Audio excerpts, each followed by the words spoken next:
1971 সালের ডিসেম্বর মাস, বিজয়ের ঠিক আগ মুহূর্তে মুক্তিযোদ্ধারা যখন ঢাকার খুব কাছে, ঠিক তখনই বঙ্গোপসাগরের বুকে ঘনিয়ে আসছিল এক মহাবিপদ। সারা বিশ্ব তো তখন তাকিয়েছিল এই অঞ্চলের দিকে। আন্তর্জাতিক মিডিয়াতে তখন একটাই প্রশ্ন, তৃতীয় বিশ্বযুদ্ধ কি আসন্ন? আমেরিকা পাঠিয়েছিল তাদের সবচেয়ে ভয়ঙ্কর অস্ত্র, সপ্তম নৌবহর।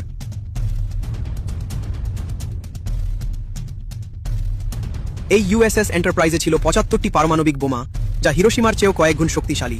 উদ্দেশ্য ছিল একটাই, যে কোনো মূল্যে বাংলাদেশকে স্বাধীন হতে না দেওয়া। সেদিন যদি একটি ভুল হতো, তবে হয়তো বঙ্গোপসাগর হয়ে উঠত পারমাণবিক যুদ্ধের কেন্দ্রবিন্দু। কে রুখে দিয়েছিল সেই প্রলয়? আজকের ভিডিওতে জানবো ইতিহাসের সেই রোমাঞ্চকর ঘটনা। ডিসেম্বরের প্রথম সপ্তাহে পাকিস্তানি বাহিনী তখন পরাজয়ের দ্বার প্রান্তে। দিশেহারা হয়ে পাকিস্তান সাহায্য চায় তাদের মিত্র আমেরিকার কাছে।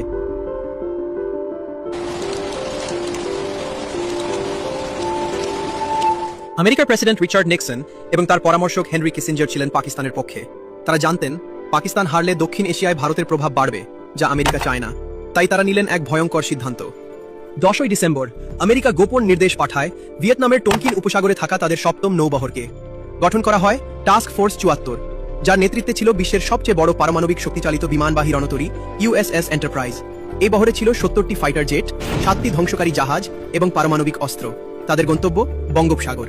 উদ্দেশ্য ভারতীয় বাহিনীকে ভয় দেখানো এবং পাকিস্তানকে রক্ষা করা।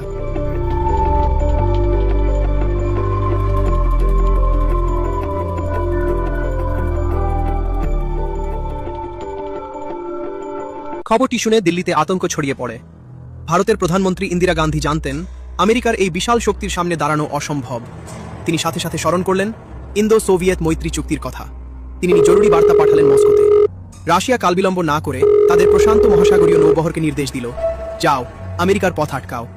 রাশিয়া শুধু সাবমেরিন নয়, পাঠিয়েছিল মাইন সুইপার জাহাজও, যাতে আমেরিকার পথ আটকে দেওয়া যায়। শুরু হলো সাগরের বুকে এক স্নায়ুযুদ্ধ। আমেরিকার এন্টারপ্রাইজ যখন বঙ্গোপসাগরের দিকে এগোচ্ছে, তখন তাদের অজান্তেই পানির নিচ দিয়ে ধেয়ে আসছিল রাশিয়ার পারমাণবিক সাবমেরিন। পানির নিচে তখন শুধুই মৃত্যুর নিস্তব্ধতা আর সোনারের বিপ বিপ শব্দ।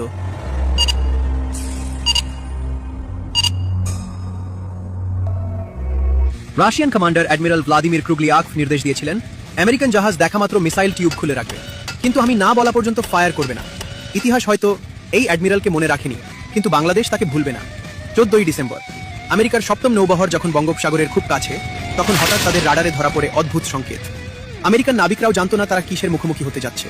তারা দেখলো তাদের ঘিরে ফেলেছে রাশিয়ান সাবমেরিন। রাশিয়ান অ্যাডমিরাল বার্তা পাঠালেন, আমরা এখানে আছি, আর এক পা এগোলেই আমরা আঘাত করতে বাধ্য হব। আমেরিকার কমান্ডার অ্যাডমিরাল গর্ডন বুঝলেন তারা ফাঁদে পড়েছেন, কারণ রাশিয়ার মিসাইলগুলো এন্টারপ্রাইজকে লক্ষ্য করে তাক করা ছিল।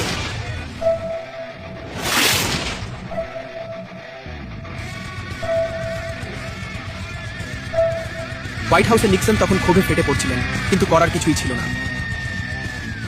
রাশিয়ার এই অনড় অবস্থানের কারণে আমেরিকা পিছু হতে বাধ্য হয়। এদিকে 16 ডিসেম্বর ঢাকায় পাকিস্তানি বাহিনী আত্মসমর্পণ করে। 93,000 সৈন্য নিয়ে জেনারেল নিয়াজি মাথা নত করলেন। সপ্তম নৌবহর যখন শ্রীলঙ্কার কাছে পৌঁছালে, ততক্ষণে পৃথিবীর মানচিত্রে জন্ম নিয়েছে নতুন দেশ বাংলাদেশ। আজ আমরা যে স্বাধীন দেশে বাস করছি, তার পেছনে ছিল এই ভূ রাজনীতির এক বিশাল ইতিহাস। রাশিয়ার সেই ভূমিকা না থাকলে হয়তো বিজয়ের ইতিহাস অন্যরকম হতো।